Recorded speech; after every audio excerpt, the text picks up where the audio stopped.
बिस्मिल्लाहिर्रहमानिर्रहीम। अस्सलाम वालेकुम। Today our topic is autism spectrum disorder. सबसे पहले हम इसके डायग्नोस्टिक क्राइटेरिया को डिस्कस कर लेते हैं। इसका क्राइटेरिया ए है कि persistent deficit in social communication and social interaction, यानी ऑटिज़म स्पेक्ट्रम डिसऑर्डर के जो बच्चे हैं इनको डेफिसिट होता है सोशल इमोशनल रेसिप्रोसिटी में, यानी कि वो जब एक सोसाइटी में किसी से बातचीत नहीं कर पा रहे, रिस्पॉन्स नहीं कर पा रहे, उनको समझ नहीं आ रही कि अगर हमसे कोई बात कर रहा है तो वो क्या कर रहा है, वो अपनी ही दुनिया में मगन रहते हैं, वो आपको रिस्पॉन्स नहीं करेंगे। Deficit in verbal and non verbal communication, अगर आप उनको वर्बली भी कुछ बता रहे हैं तो वो आपकी बात को समझ नहीं पाएंगे, और अगर नॉन वर्बली भी अगर हम उनको इशारों से भी समझाएंगे, गेस्चरली अगर हम उनको समझाने की कोशिश करेंगे तो उनको तब भी समझ नहीं आएगी कि आप उनको क्या कह रहे हैं। वो अपना आई कांटेक्ट भी आपके साथ मेंटेन नहीं करेंगे। Deficit in developing, maintaining and understanding relationship, अगर आप किसी का बच्चा है वो ऑटिस्टिक है और वो उसको सोसाइटी में या पब्लिकली कहीं लेके गए हैं तो वो बच्चे को कुछ पता नहीं होगा कि ये मेरे नाना है, नानी है, दादा है, दादी है या अंकल आंटी कोई भी हैं, वो उनको नहीं वैसे मिलेगा जैसे एक नॉर्मल बच्चे हैं हैंडशेक करते हैं या हग करते हैं और सलाम करते हैं। लेकिन इन बच्चों को इस तरह का कुछ भी पता नहीं होता कि ये हो क्या रहा है। उनकी इस में जो है कि रिलेशनशिप को समझने की उनके अंदर एबिलिटी नहीं होती है। इसके बाद आता है बी कि इनके कुछ रिस्ट्रिक्टेड रेपिटेटिव बिहेवियर्स होते हैं या प्रॉब्लम्स होती हैं, स्टीरियोटाइपिक मूवमेंट्स होती हैं, मोटर मूवमेंट्स होती हैं, और हेड बैंगिंग हो गया, हैंड फ्लैपिंग हो गया, क्लैपिंग कर रहे हैं तो की जा रहे हैं, रेपिटेटिव बिहेवियर है, लाइट ऑन ऑफ की जा रहे हैं। अगर उन्होंने ये स्टार्ट कर दिया है, अगर उन्होंने एक कप ग्लास के ऊपर स्पून मारना स्टार्ट किया है तो उसी को करते रहेंगे, प्लेट के ऊपर इस तरह करते रहेंगे। कुछ बच्चे होते हैं वो रस्सी के साथ अपनी एक वो बना लेते हैं, आदत बना लेते हैं और फिर उसी रस्सी के साथ रहते हैं। उनके इस तरह के जो बिहेवियर्स होते हैं कुछ लॉन्ग लास्टिक होते हैं जिनको फिर थेरेपी के ज़रिए मैनेज किया जाता है।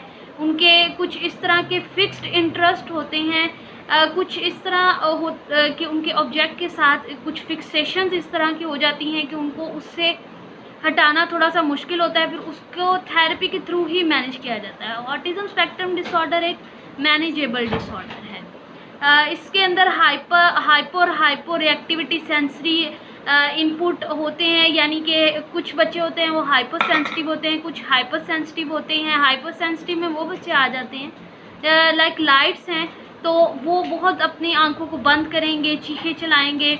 अगर उनको जो है आवाज़ों से बहुत ज़्यादा तो कानों पे इस तरह हाथ रखते हैं, चीखते हैं, चिल्लाते हैं। कुछ हाइपो में इस तरह आ जाते हैं कि वो म्यूटेड होते हैं, उनको जो है ये चीज़ें उनको इरिटेट कर रही हैं, लेकिन वो इरिटेट बहुत ज़्यादा हो रहे हैं और वो बता नहीं पा रहे होते। ऑटिज़म स्पेक्ट्रम डिसऑर्डर के बच्चे आपको अपना कोई भी इमोशनल उन भी वो नहीं बता पाते, हैप्पी, सैड, क्राइंग, उनको क्या चाहिए, वो अपनी नीड को बता नहीं पाते कि उनको इस टाइम पे किस चीज़ की ज़रूरत है। Sign and symptoms autism spectrum disorder के आपको बताने का मकसद ये है कि आपको ज़्यादा अच्छे से समझ आ जाए, जब आपके पास कोई बच्चा आए तो आप उसको डायग्नोज करने में आपको आसानी हो।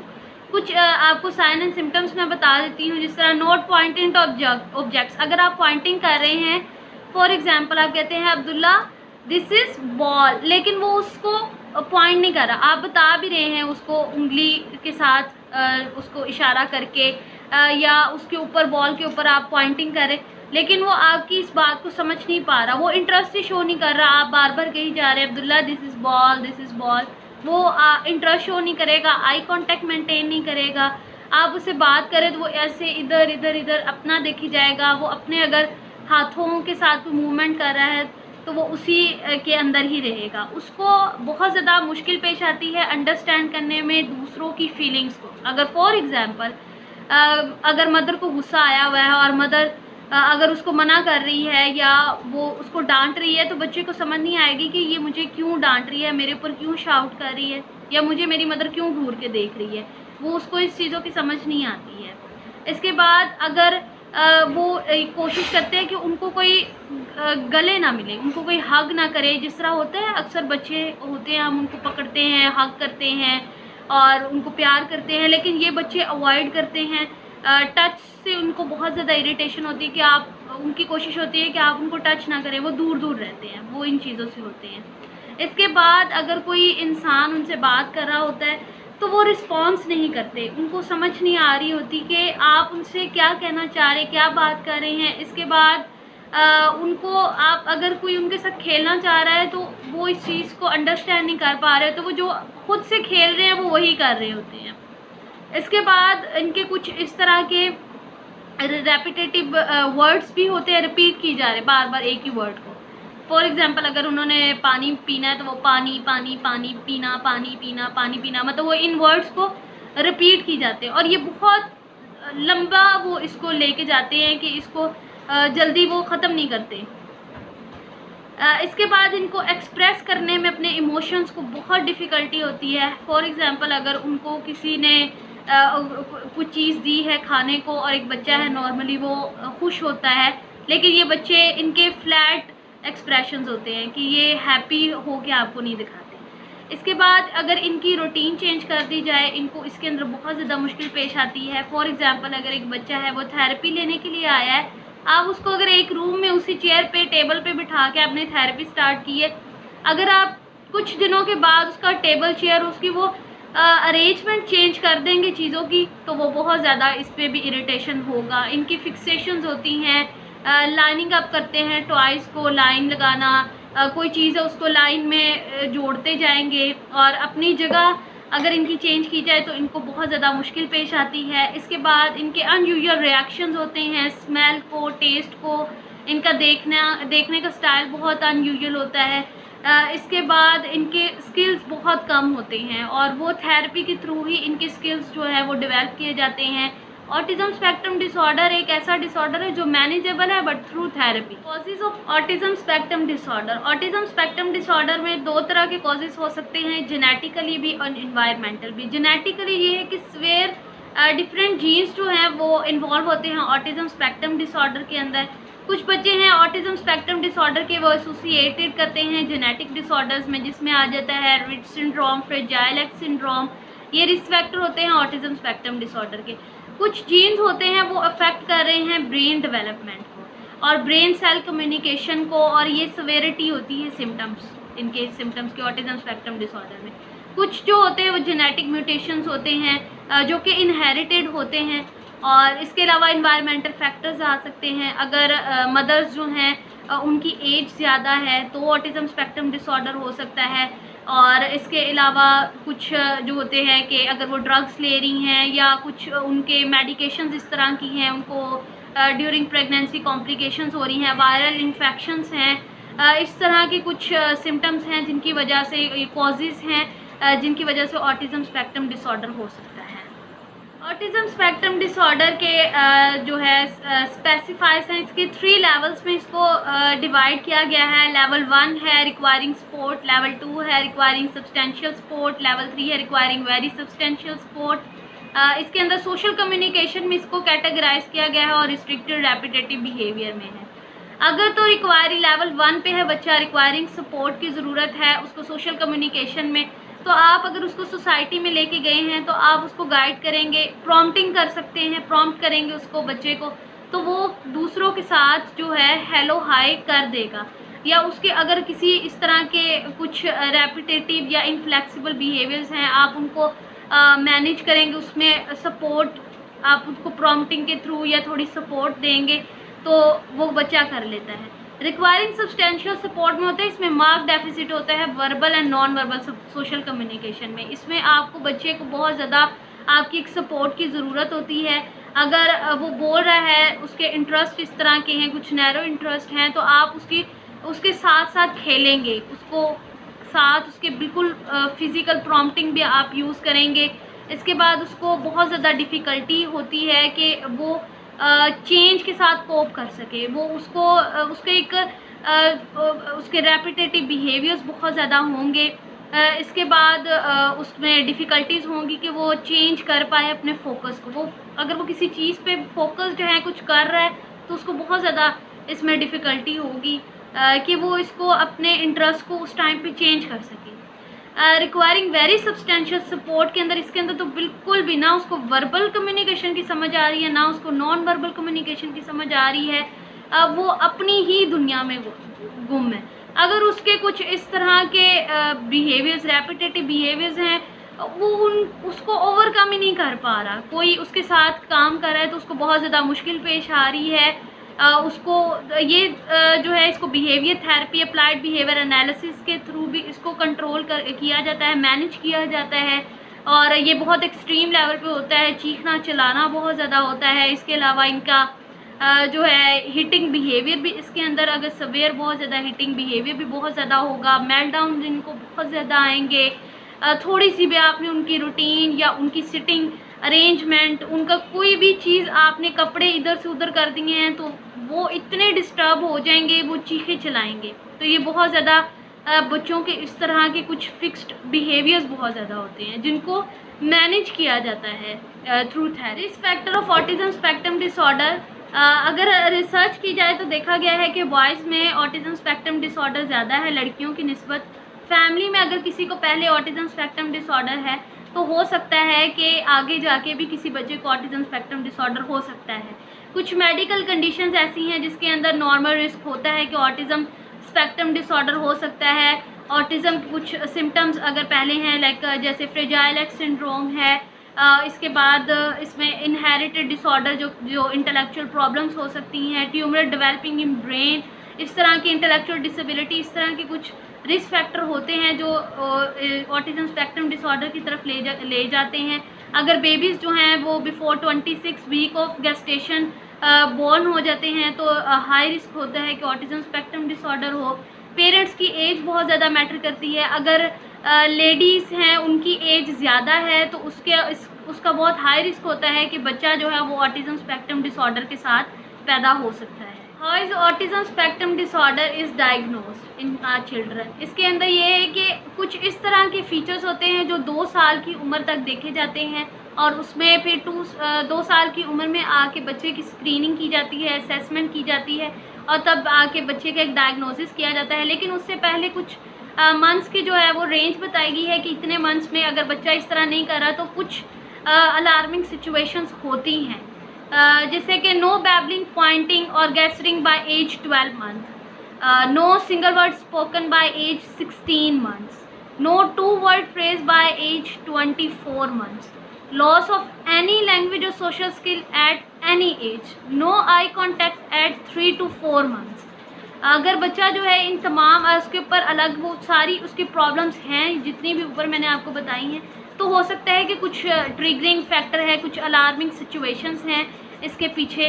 तो देन बच्चे जब 2 साल का हो जाता है तो फिर उसकी स्क्रीनिंग कराई जाती है और एक प्रॉपर डायग्नोसिस किया जाता है।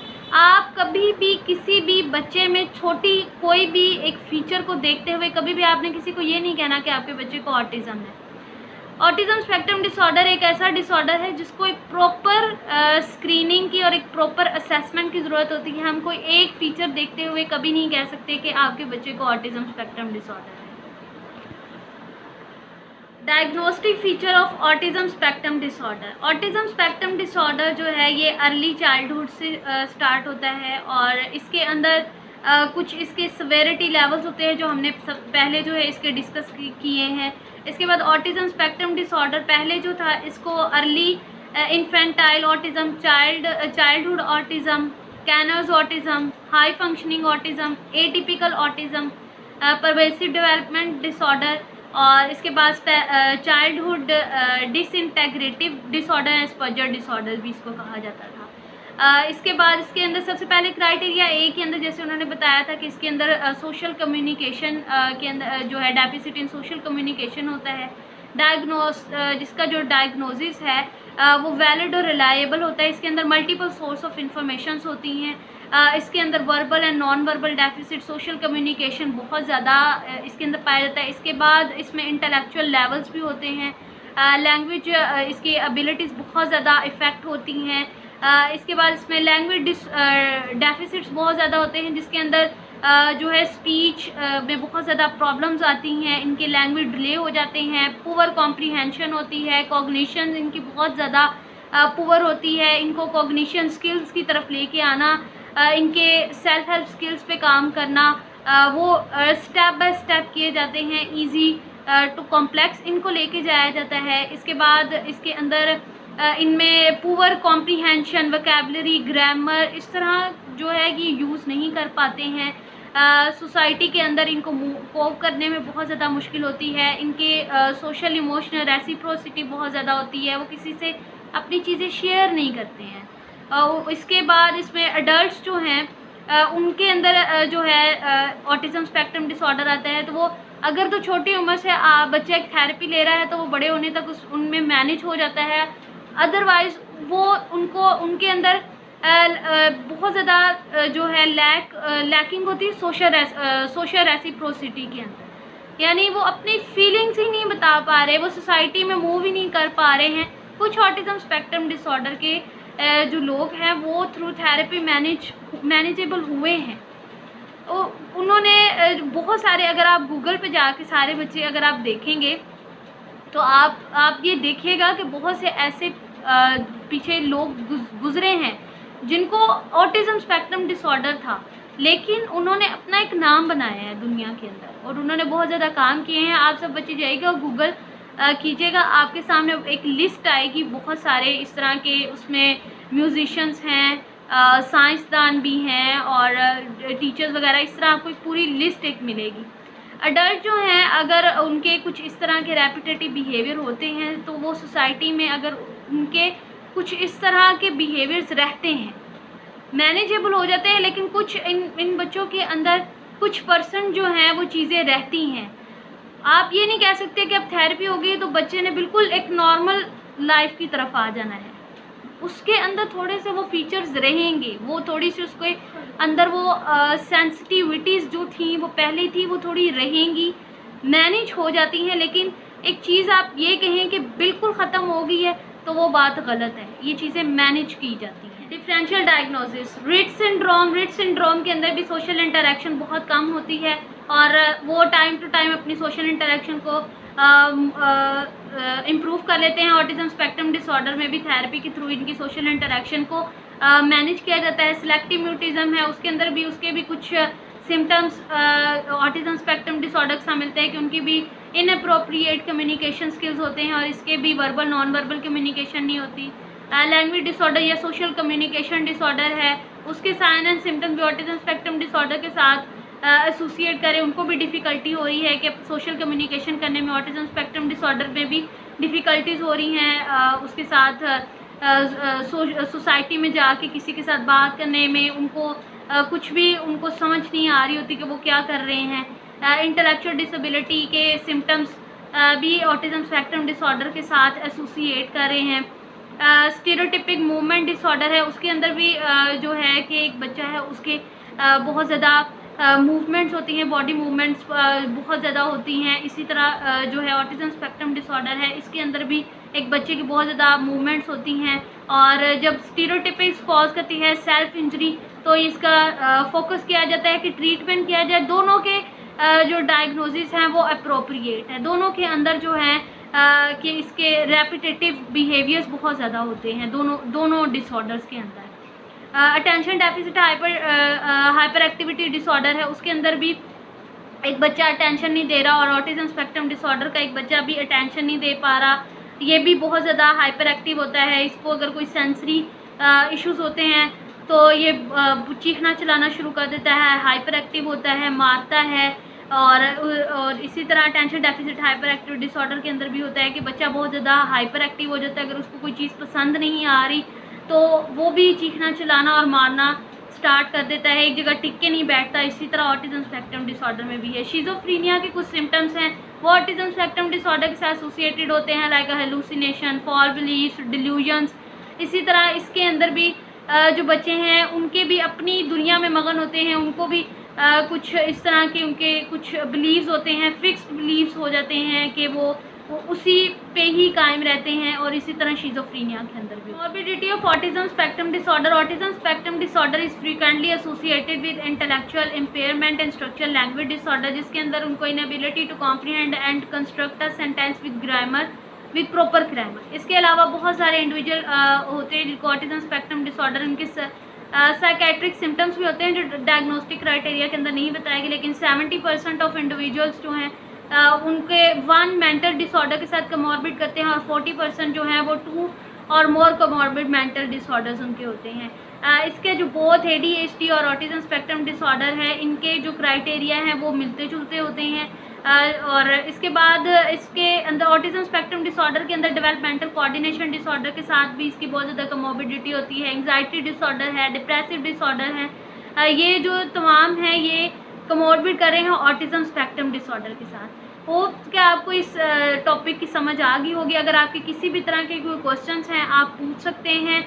आप गूगल पे जाके हिस्ट्री इसकी चेक कीजिएगा, खुद से भी इसको जो है पढ़ने की कोशिश कीजिएगा, डिफरेंस कीजिएगा हाइपो सेंसिटिविटी और हाइपर सेंसिटिविटी के अंदर।